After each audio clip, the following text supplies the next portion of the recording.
All right, so we've done three problems looking at integers and how to solve them with the two-step equations. Let's look at how we would work with the fractions. It really works in the same way. You would think of negative 11/6 as multiplying the x, and then it's adding the 9/5. So even though you see a lot of numbers there, it's really just two different numbers on the same side as that variable. How can we get the positive 9/5 away? Well, we're just going to subtract it on both sides of the equation. So we're going to take 9/5 away from positive 9/5, and that equals 0.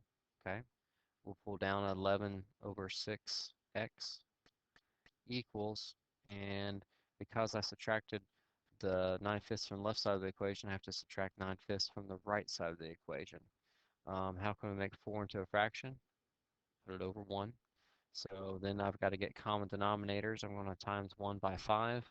And because I times the denominator by 5, I have to times the numerator by 5. And we get 20 over 5. And so now we can just subtract 9/5 from it. 20 minus 9 is 11/5.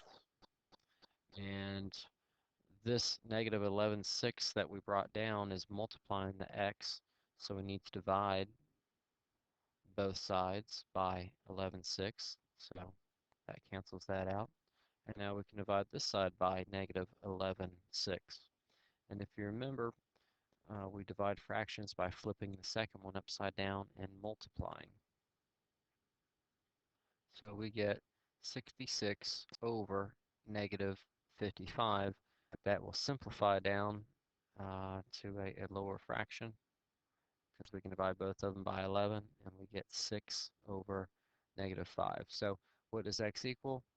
It equals negative 6/5 or negative 1 1/5.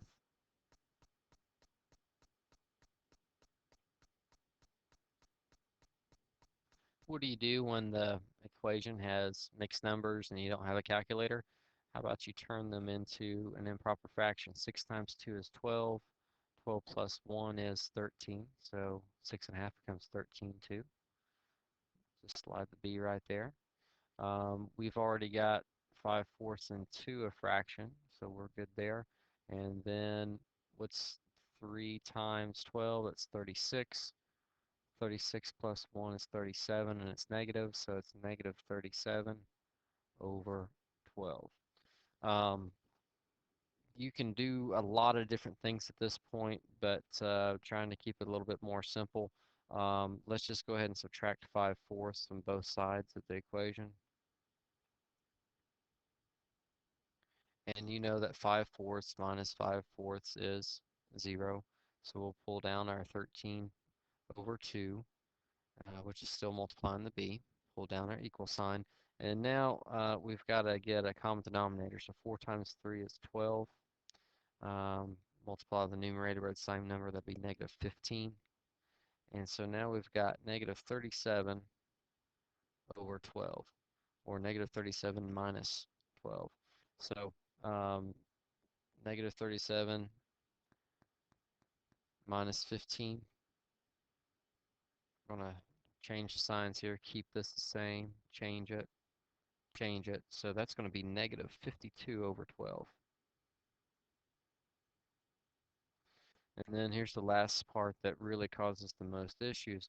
Look, 13 over 2 is multiplying b, so we just need to divide it by 13 over 2. What's 13 over 2 divided by itself? 1. And so we're left with a b here, but then we need to divide this side by 13 over 2. And it's not too bad, even if you don't have a calculator.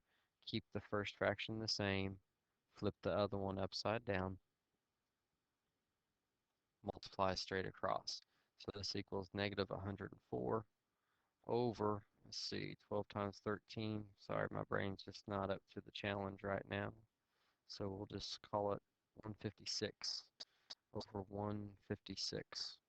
Um, b equals negative 104 over 156.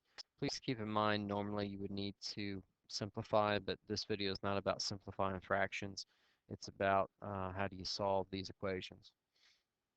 And then let's take a look at one last example.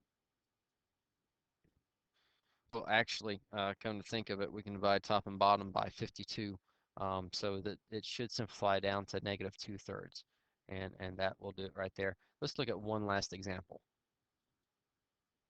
For this one, if I was you, I would pause the video, work until you have a question about what you're doing, and then hit play, or do one step and then see if I do the exact same thing. Okay.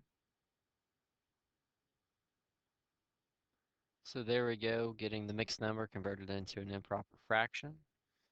Then we've got to subtract 10 from both sides.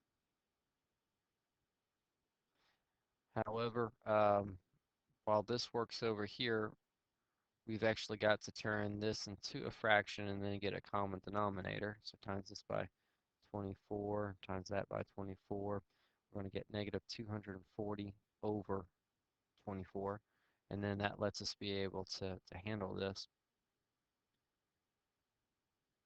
And keep in mind, this was a minus sign originally. We took a positive 10 and subtracted 10 from it, so there was the subtract 10, so it's really 175 minus 240, and we're going to get a nice negative number there of negative 65. Keep the same denominator. And now we pull down what's left that we didn't touch, which was the 13 over 8x.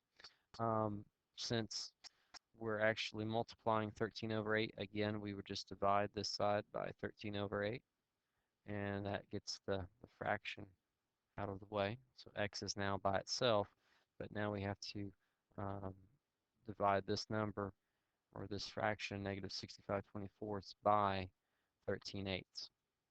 So keep the first fraction the same, change the division to multiplication, flip your fraction upside down, and then multiply straight across. And I cheated and used the calculator there just to help me out. And then we just have to simplify this last part, negative 520 over 312. You can see that they're both even, and after you get done with the whole process of simplifying the fraction, you'll see that x equals negative 5/3, or you could look at it as negative 1 2/3 is x.